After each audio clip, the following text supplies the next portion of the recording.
Hey everyone, welcome back to another explainer. So today we're actually going to look at a source that takes something, well, incredibly mundane and turns it into this really profound philosophical question. I want you to think about what happens when you look in the mirror every single morning. You probably check your hair, maybe your teeth, your skin, but there is a quirky, tiny reality staring right back at you that you have almost certainly completely ignored your entire life. Today, we're unpacking exactly what that is and why the answer fundamentally changes how we view the science of the human body. All right, let's just dive right into this. Why don't your eyelashes grow like your hair? No, seriously, think about it for a second. The hair on your head grows continuously. If you don't cut it, it just keeps on going. Your nails grow continuously, your facial hair grows, but your eyelashes, they grow to a very specific, perfectly useful length, and then they just stop. They don't keep growing down to your chin. Why is that? We completely take for granted that our biology has these incredibly convenient stopping points built right into it. Now, if you think this isn't a big deal, let's just imagine for a second what your life would actually look like if your eyelashes did behave like the hair on the top of your head.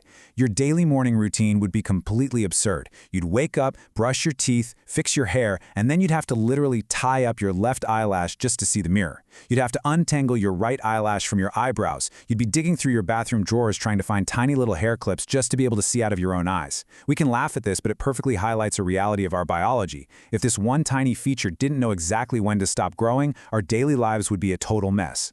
Which brings us to our next section, perfectly coordinated systems, the body's blueprint. You know, our bodies are just beautifully engineered. I mean, it's all the exact same body, right? But it's made up of totally different tissues, operating on entirely different growth cycles, with perfectly coordinated placements. Your eyes are placed exactly where vision works best, not on the back of your head, not on your knees.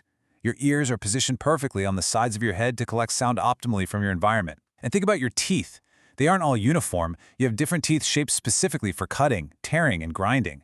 Every single element is customized for a specific job, in a specific position, with specific limits. Now, this is usually where we turn to science, and, rightfully so. Science does an absolutely amazing job investigating all the underlying mechanisms that make these biological functions happen.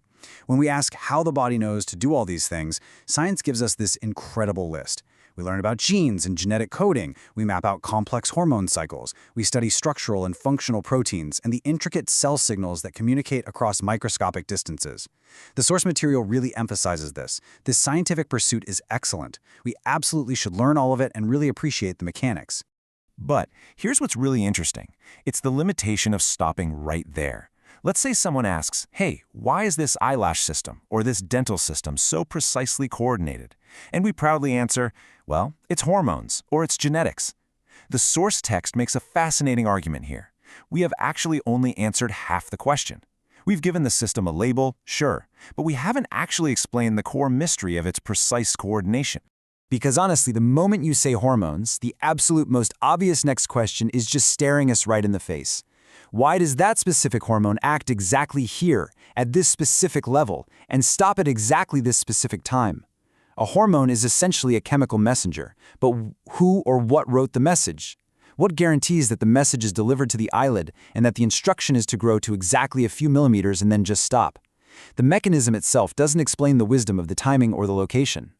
The source material actually offers a really fantastic analogy to expose this flaw in our thinking, and I literally love how clear this makes it. Imagine for a second you're looking at a car.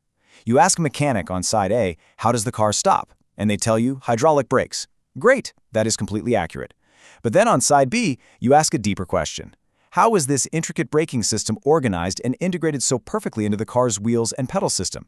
And the mechanic just looks at you and says, dude, I already said hydraulic brakes. You'd think they were missing the point entirely, right? The fluid in the brake pads do not explain the engineering that put them in the right place to keep you from crashing into a wall. So here's the absolutely crucial point. You named the mechanism, you gave it a neat little title, but you didn't explain why the mechanism exists in that incredibly coordinated form. Knowing that hydraulic fluid applies pressure doesn't explain the intelligence of the car's design. In the exact same way, knowing that a protein signals a hair follicle to stop growing doesn't explain why that perfectly tuned system exists on your eyelid in the first place, saving you from a lifetime of braiding your eyelashes.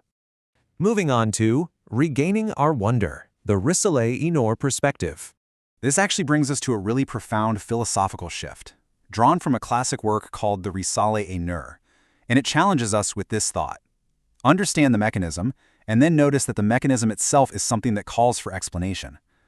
I want you to just let that sink in for a second. The approach here isn't to ignore science or, sweep biology under the rug. Quite the opposite. We are supposed to look closer. We are supposed to dive deep into the genetics and the cell signals. But the realization we should come to is that the more precisely we discover how the body works, the more interesting the question becomes. The complexity of the mechanism doesn't remove the need for an explanation. The complexity of the mechanism is the very thing that proves an incredible level of coordination exists. Which leaves us with this final thought for today. We look in the mirror every single day, and we literally see an absolute marvel of coordinated engineering staring right back at us. We are so used to the fact that our eyelashes stop growing right when they need to that we consider it perfectly normal. But think about everything we just covered in this explainer. The sheer statistical unlikelihood of all these biological mechanisms lining up perfectly just so you can blink comfortably. Maybe the strange thing isn't that our eyelashes stop growing. Maybe the strange thing is that we stop finding it strange. It is absolutely time we start reclaiming our sense of everyday wonder. Thanks so much for joining me today. And hey, next time you look in the mirror, take a quick moment to truly appreciate the incredible blueprint looking back at you.